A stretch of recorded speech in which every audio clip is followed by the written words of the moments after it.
You're trying to get an entry-level job in cybersecurity. Well, it's a really hot market with some of the highest reported growth in the IT space. So there's a lot of people looking to break in. So if you don't have much experience or haven't worked in IT for a long time, a cybersecurity job can be something that's even difficult to be considered for. So a good place to start would be to get some kind of certification. Maybe start with something like a CompTIA Security Plus, or if you're the especially studious type, very in-demand certification is called the CISSP. And it gives you quite a large background against cybersecurity as a whole.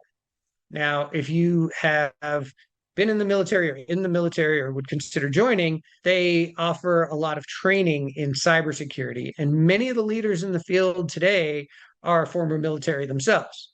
So while cybersecurity, you may have heard, is a hot market, they're not just going to let anyone into the space. So start by getting some security certifications if you can. See if you can get an entry level job with a provider that's going to be able to get you some experience in that space. But if you really want to look to work in that field, it's a very rewarding one. You get to do some great work, super interesting stuff. So if you stick at it, work hard, I'm sure you'll be able to find something in the space.